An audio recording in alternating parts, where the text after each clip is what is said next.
Hello and welcome everybody to 2010.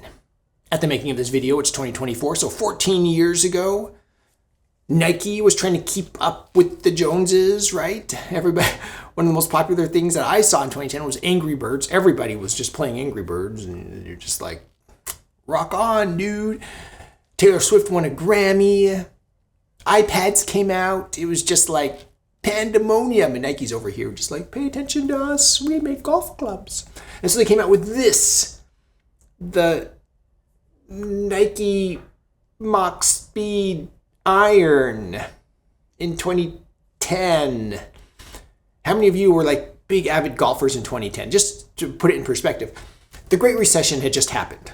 Okay, we're still kind of like trudging out of that. And so there's not just tons of disposable income.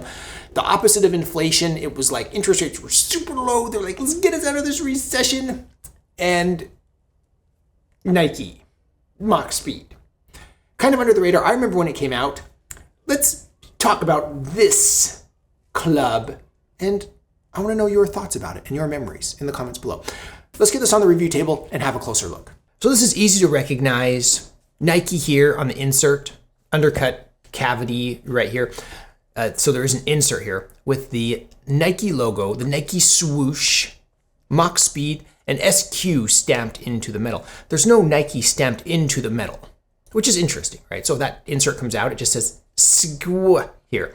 It's a little, and you can see there's kind of a hole here. The sole is pretty clean, but if you look at the toe here, you'll see the iron number is actually here towards the toe of the sole. And some different finishes, gloss finish and more of a matte finish. It looks really chiseled, like two angry eyes scowling at you, like alien eyes or like helmet, right? And then the other thing in lots of pictures, like these two little chevrons, these two little like streaks down here are yellow. And I'm trying to figure that out because they kind of look goldish and my camera's not going to pick it up very well. But if you hold it in the light just right, it kind of looks goldish, yellowish. So I'm not sure if there's a different model where it's like painted yellow. I couldn't find anything quickly. I think this is a demo club, and I think the later ones might have had like been painted instead of have this weird like, it's hard to describe that finish. But it is an interesting, very subtle color that they added to this particular individual. So looking at the face, you can see they even moved this angular thing to the face. They have these lines right here that frame the, grooves. I like this bottom line and these side lines. It just makes a nice frame here with the fun angles. The grooves here. It says STD.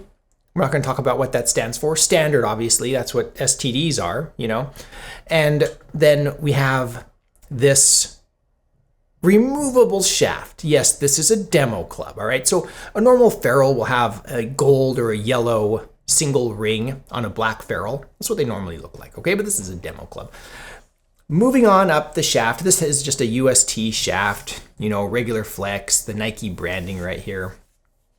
The Nike Tour Velvet style grip. And you can see they're all labeled here for demo fitting purposes. It says 6 iron N Prof R. Can you see that? Is that focusing? Regular flex, Nike Pro Force shaft, you get it. Anyway, it's a really robot-y looking Zerg iron. But how does it feel on the course? Let's get this out on the range and see how it feels. It's a Nike Machspeed. Every time I see these, it cracks me, because at first I like this SQ, right? The Sasquatch. It reminds me of those big katonky loud drivers.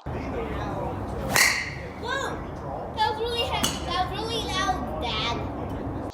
And it also reminds me when I see Machspeed. Do you guys remember this movie called Spaceballs? Rick Moranis. Ludicrous speed. That's what we're going to get with this, right? A big, heavy cavity back eye. Yeah, no, wait, no chance on earth. 6 iron here, SQ. This is one of my favorite looking irons that Nike came out with. When this came out, I was like, oh, it's so beautiful. I want a set. Never. Just wasn't, you know, that high on my list. Regular flex, graphite shaft here. What's the worst thing that could happen? I mean, when you hit it right, I mean, it feels good. That feels very good. The wind's a little bit off the right. That felt great. No complaints. Lucky shot, I hear you say. Well, yeah, that was a lucky shot. Here, I'll show you. Okay, I'm gonna open my face a little bit. I'm gonna try to fade it into this wind just a little bit. Not too much, just a little bit fade. Come on, fade a little. A little? It didn't want to fade. We'll try again. Fade, little bit. You can't do this on the golf course. I'm just doing this for the range because why not? All right, so my ball strikes have been here. Is it one on the heel? So right there. One on the heel, one out of the middle. All right. Open face, weak grip, fade. Nope. Pulley draw, and the wind's helping it. Did you see? That would be embarrassing. Can you imagine if Babe Ruth like pointed to like right field and like hit what home run left field? Just be like, whatever works. Okay, I'm calling right field again. Come on, fade. Machspeed, don't let me down. I tell people that you can like work cavity backs, and you're proving me wrong here. There we go. That one has to slice. I did push a little bit, but it is moving that direction, and the wind's blowing it back. Typical. Anyway, that one felt really good. These clubs, I hate it. Now I want a set. These actually feel really good. They feel really good. They remind me of my Mizunos. They're not too loud. They're not too clacky. When you hit them right, they have, I mean, dang, Nike, why? Why did you, this is a demo club, but I mean, why? Why did you make such a nice club? Let me know if you want, if you have us, and if you see a good deal on these on eBay, let me know, because I like.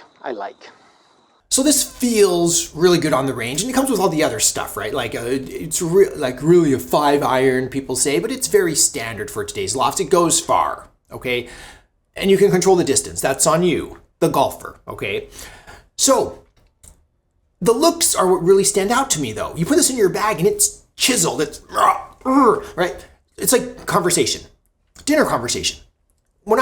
So to me, the highlight of my week is like, I ate at Chick-fil-A. I had a Chick-fil-A deluxe sandwich, right? Or I ate at Panda Express. You know, that's like the highlight of my week. Tells you how boring my weeks are.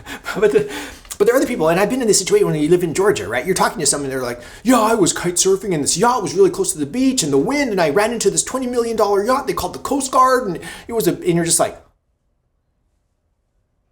that's almost as exciting as eating at Panda Express. Not a sponsor. Nobody has sponsored me. I'm just talking about places I genuinely eat, okay? This is the kite surfing looks on a golf iron. That doesn't make any sense, but you can use your imagination here. This brings excitement and looks that I think are super cool to this iron. Would I choose a blade over this? Yeah. In a lot of instances, yes. But there's a time and a place where you feel like, let's go with some more modern equipment. So I have 2 iron sets that I'm playing right now. I have my Mizuno JPX 800, and I have my Titleist AP2, I forget what year. Is it 2016 or 2014 or 714 or 716? I don't remember. 712. Either way, I have some iron sets that I just love to play. They're forgiving. I just don't want to think about. I just want a fun set with blades when I'm really feeling, ambitious. I go out and I play my blades. So I feel like this definitely would have a place in my collection as a fun iron set. And that's what I like about golf. It's just fun. It doesn't matter if you're playing a blade or a kite surfer. Let me know your thoughts in the comments below. Excited to read your thoughts and memories of this wonderful club. As usual, huge shout out to my patrons. Thank you so much for your support and sticking with me through my little hiatus here. Another way you can support the channel is visiting my Amazon shop. I'll put a link in the description below. I am an Amazon associate. I make proceeds from qualifying purchases. That's how it helps this channel. Stay tuned for the data collection here at the end. If you enjoyed this content, please subscribe. Thank you everybody for watching. I am the Vintage Golfer.